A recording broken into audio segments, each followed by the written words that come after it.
Today is 420 Day.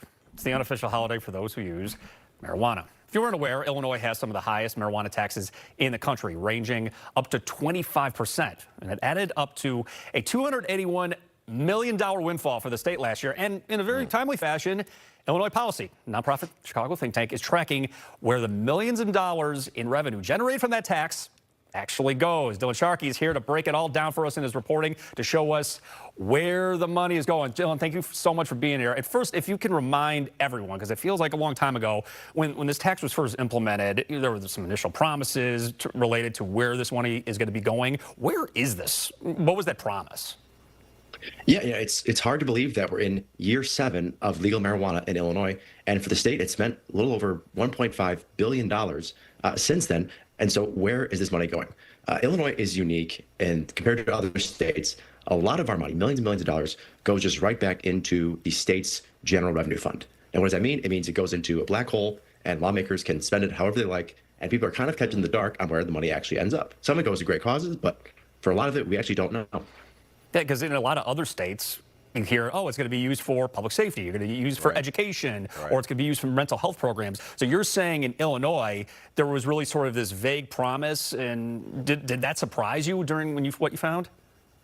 Well, some of it does go to good causes. For instance, if you're driving by on the highway, you might see catchy billboards or like drive high, get a DUI, or something like public safety awareness, or for the state police who are affected, in their jobs by marijuana being legal in Illinois. So it goes to noble things, but for a large chunk of it, it goes to pet projects for lawmakers, it goes to pensions, and it goes to a lot of other things that really aren't related to cannabis being legal in Illinois. Well, that could be concerning for a lot of people. And we were talking about how Illinois has some of the highest taxes when it comes to marijuana, and how you compare it to some other states. In fact, I used to live in Oklahoma, and they have a medical program, and there are fewer barriers to entry, including some of the fees and some of the licenses that go into everything.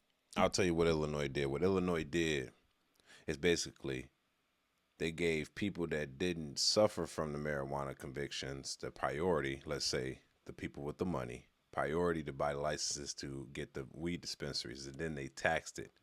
The higher the percentage, the higher the tax. They put that in. J.B. Pritzker implemented that as soon as he became in office. That's actually how he actually originally got in office. And then after that, like this man said, we were making billions of dollars every year. Where's this money going? Like he said, some of it is being advocated to get back into the community. Most of it is not. And that's the problem. And that's where it needs to go. It needs to go back into the education so you can stop taxing the people, because where's our money going? Well, where's the money from the marijuana resources are coming? These are just tax money. They're making the highest revenue ever from it, yet where is it?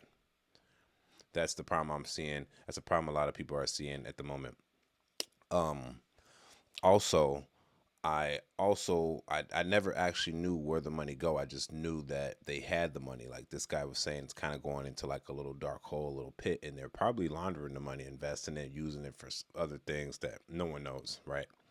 And why is this a problem? Because they legalized it. And when they legalized it, yes, it helped a lot of people from convictions, but it really helped the greedy people that needed the money more than it helped anyone else, right? And then they used that money to cycle it back into their own pockets. Highest tax on marijuana in the whole country, And for those that don't know, the higher the percentage of the marijuana, the higher percentage of tax you pay on said marijuana. So, the higher it goes up, the higher they're going to tax you on it. And it's crazy because that money's not even going to anything of good resources. Billboard advertisement, bro, no, it needs to be going to fixing stuff. It needs to be going to general education. It needs to be going to security on the road, stuff like that. But that's not really what's going on in the state of Illinois. I hope a lot of people understand. They're not going to stop buying marijuana, but I hope other people understand the severity of the situation and where the money's going. Let's keep going.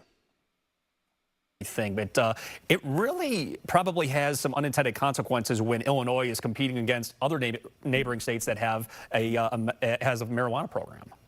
Yeah, exactly right. Michigan, Missouri, so that eats into our revenue for sure. When people can just go over there and they can buy plenty and save money on it. But going back to those promises you talked about, when we first legalized marijuana, Governor J.B. Pritzker promised that Illinois would be the most equitable in the way it distributes licenses for people who want to open up a dispensary, open up a business. He wanted to emphasize people who are from communities most harmed by drugs being illegal as a form of equity. But the process rolling out was a disaster for some people. Applicants waited months. Some court cases are still in limbo 7 years later. Applicants who had perfect scores were kind of hung dry, and other bigger businesses with more money were able to get in and get a huge head start on the market rollout. So what you found in the reporting is that anyone who tended to have a lot of money, they had the advantage to get some of those licenses over little guys. So there were significant barriers to entry into this new market. Right, that's exactly right. And that happened in other states. Illinois is not the only place where that happened, but the difference was you promised the exact opposite when it was first starting. And you also highlighted concerns about transparency.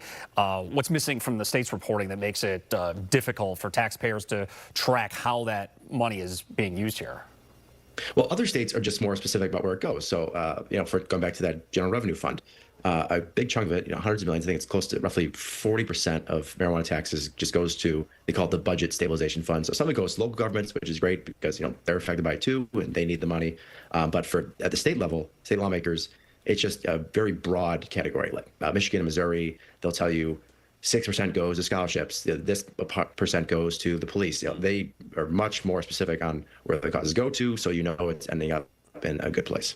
You have to wonder once the program is going to be 10 years old, similar to Colorado, they ran into some barriers or at least some saturation in the market. Have you seen over that 7-year period that there's been sort of saturation in the market, or there's been strongest survival of the fittest when it comes to this relatively new industry? Oh, absolutely. It's a huge moneymaker, no doubt, but it's peaked. It's really not growing much more in Illinois. And so for state lawmakers, it'd be irresponsible for them to keep expecting more money to come in when it's not. And it's kind of plateaued at the levels we're at right now. Well, I know you're going to be watching this. Well, let's say it's going to plateau because the prices are just high, bro. And then again, you got to understand, too, people don't have the money to spend. It's just too much money, be honest. Like, if you're a smoker, our generation, Gen Z, whatever the late generation is, I don't know what generation I am, but we're just not smoking and drinking no more like that, bro. That's like, and I'm 28 years old. That used to be the past, but that's just not the future anymore. Can't afford it. Plus, on top of that, that's extracurricular activities. You know what I'm saying? So if you ain't got money to afford it, the economy's going back. The first thing you cut, go eating out. I guarantee people are probably cutting marijuana usage before they cut out eating out. You know what I'm saying? So they were like, forget that. Same as liquor. Like, I'm not about to go buy no bottle. But then the people that are alcoholics that don't smoke, or the people that don't really smoke, drink a lot. You know what I'm saying? So that's really like the older generation. I would say 32 and up. They're the ones that's really drinking for real. But the people that are like 32, 33 and down, they're not really drinking or smoking like that for real. Like, it's basically... But I guess this is not about who's smoking and who's drinking and what type of tax it's being. This is more about where the money is being advocated to.